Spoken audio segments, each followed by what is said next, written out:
Ici, le titre de l'ouvrage de ce coaching, c'est l'or du monde. C'est l'or du monde. C'est l'or du monde. Introduction.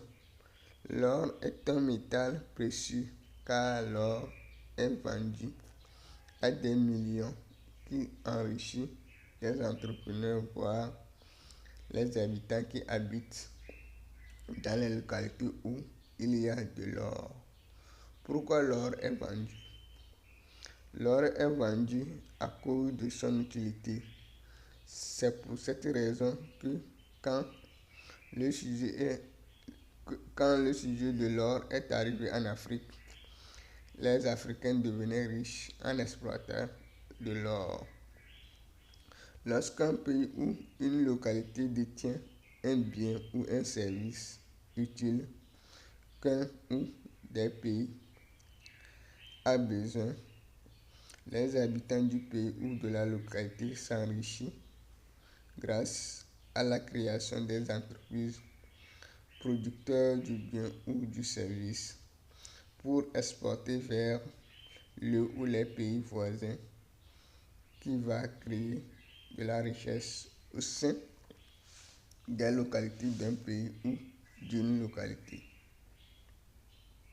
Selon mon point de vue, chaque pays ou localité a quelque chose de précieux qu'il va produire pour vendre aux pays voisins.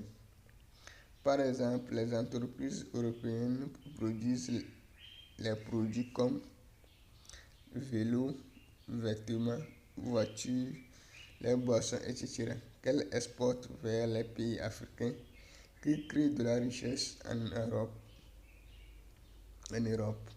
La Chine produit des sacs de riz, des motos, des vélos, des poissons pour exporter vers les pays voisins du monde entier, qui créent de la richesse au sein des localités du pays de la Chine. Donc, c'est l'or du monde. 1. Localité. Localité. Ici, une localité peut être un quartier ou une ville ou un village ou une préfecture ou un sous-préfecture ou un canton ou une région ou un pays ou une région d'un continent ou un continent tout entier. Un bien ou un service est une solution d'un problème d'une localité qui a été résolu par une génération. Par exemple, moto, voiture, agriculture, formation, l'élevage, commerce, métier, etc. Chaque localité a des problèmes dont la résolution de ces ou l'un des problèmes de la localité deviendra le bien ou le service qui sera le sujet de la création des entreprises pour la production du bien ou du service pour vendre. Par exemple, la machine de foufou a pour but de transformer les tubercules d'igname préparés en foufou. Le foufou est une nourriture consommée au Togo. Cette machine a été inventée à Lomé et a créé des entreprises à Lomé comme entreprise de foufou, c'est-à-dire là où on plie le foufou, on vend de l'igname et de la viande congelée.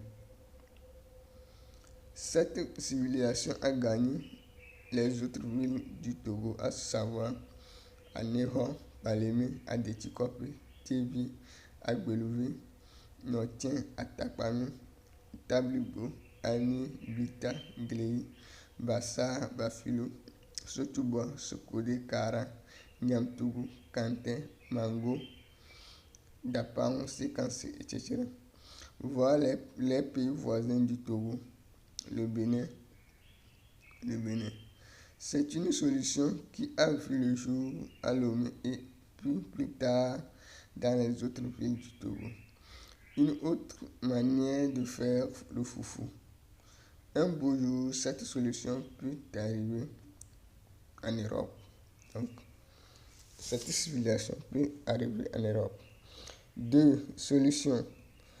Le bien ou le service qu'une entreprise produit est une solution d'un problème ou d'un besoin des habitants d'une localité. Par exemple, une entreprise agricole qui produit les graines du riz pour une industrie qui transforme les graines du riz prêts à préparer, qui réside dans une ville d'un pays. Les graines du riz satisfait les habitants, satisfait le besoin de l'alimentation aux habitants d'une localité d'un pays. Les graines du riz servent à préparer à immole, le riz blanc, le riz au gras, la pâte du riz, etc. Chaque localité ou pays doit chercher à donner la solution à un ou des problèmes qu'il rencontre pour pouvoir trouver un bien ou un service qui deviendra la mission des entreprises à créer dans la localité, dans le souci de créer de la richesse au sein de la localité. Par exemple, le jour que le cacao a vu le jour en Afrique, les milieux reculés ont connu les plantations de cacao comme entreprise qui génère des chiffres d'affaires. Même le cacao et le café est devenu le poumon de l'économie du pays, à côté du pays de la Côte d'Ivoire. Donc, la solution d'un problème deviendra le sujet de la création d'une entreprise. Donc, déjà, le cacao, le café, c'est dans la production d'un bien alimentaire. Donc, et quand c'est arrivé en Afrique, les pays comme la Côte d'Ivoire ont pris ça comme activité génératrice de revenus. Donc, ils créent des plantations. Donc, cela est devenu le poumon de leur économie. Donc, le cacao leur permet de survivre. Donc, ils exploitent le cacao vers les pays européens pour créer de la richesse au sein du pays. 2. Production. Dès que le problème est résolu, la mission d'existence d'une entreprise est née. Il reste à créer des entreprises dans la localité pour produire le bien ou le service pour satisfaire le besoin en question.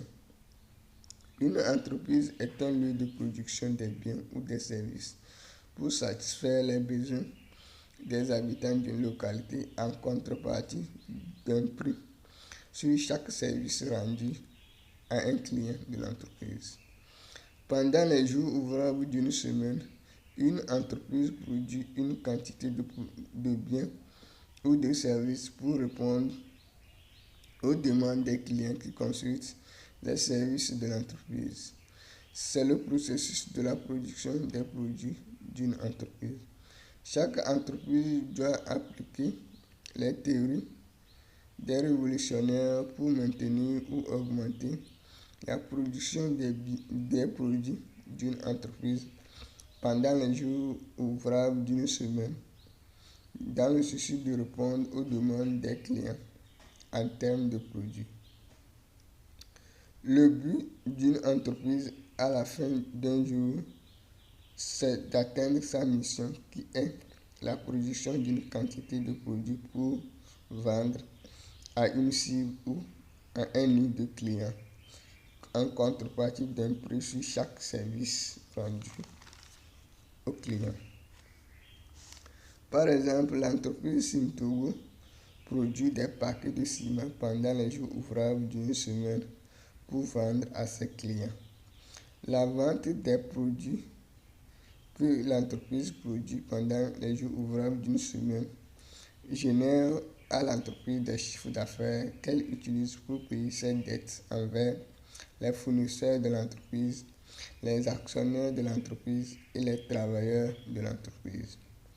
La localité où le pays doit pratiquer la théorie de l'alignement des entreprises producteurs du même produit pour répondre à la demande du marché de vente. Donc, la production, on voit l'ampleur du besoin du marché de vente. Donc, il faudrait que les entreprises produisent pour satisfaire d'abord les besoins du marché interne. Donc, les habitants de la localité doivent être satisfaits d'abord. Et puis, on va penser aux pays voisins qui entourent le pays. Donc, il est très nécessaire qu'on pratique la théorie de l'alignement des entreprises producteurs du même bien, donc pour pouvoir répondre aux demandes. Donc, il est très nécessaire de le faire. Donc, donc l'État doit payer le surplus des produits des entreprises de sa localité, de ces localités pour pouvoir exporter vers les pays voisins pour créer de la richesse au sein des localités. Donc, l'État doit payer des produits pour pouvoir des produits des entreprises qui résident sur les localités du pays pour pouvoir exporter. Donc, par exemple, je donne un exemple du Togo. Donc, collecter les graines de maïs auprès des paysans, vendre à un pays voisin de l'Afrique pour créer de la richesse au Togo. Donc, c'est juste un exemple. 4. Échange. Il y a un phénomène de l'échange entre les localités d'un pays ou entre les pays d'un même continent ou entre les pays voisins de différents continents en termes de produits. Par exemple, on prend deux villes du pays Togo qui sont Lomé et Notien. Les entreprises agricoles et les industries de la ville de Notien produisent les graines du maïs qui sont exportées vers la ville de Lomé pour satisfaire les besoins de l'alimentation des habitants de la ville de Lomé. Les entreprises de la ville de Lomé produisent du macaroni qui sont exportés vers la ville de Notien pour satisfaire les besoins de l'alimentation des habitants de la ville de Notien. Voilà, il y a un phénomène d'échange entre les villes du Togo, les deux villes du Togo, entre les graines du maïs et les paquets de macaroni. Chaque localité ou pays doit créer des entreprises pour produire des produits, pour participer à l'échange des produits sur le marché international ou le marché national. Si tu me vends de l'or, je te vendrai à mon tour du diamant. Si tu me vends du phosphate, je te vendrai à mon tour du magnésium, etc. C'est le jeu que les pays riches jouent au monde aujourd'hui pour accumuler des capitaux vers leur pays dans le souci de s'enrichir. Donc, si tu me vends de l'or, je te vendrai à mon tour du diamant. Donc, si tu me vends du maïs, à mon tour, je te vendrai du haricot. Donc, c'est le jeu d'échange que les pays riches jouent pour s'enrichir, que les pays du monde, chaque pays doit jouer pour créer de la richesse au sein de leur localité.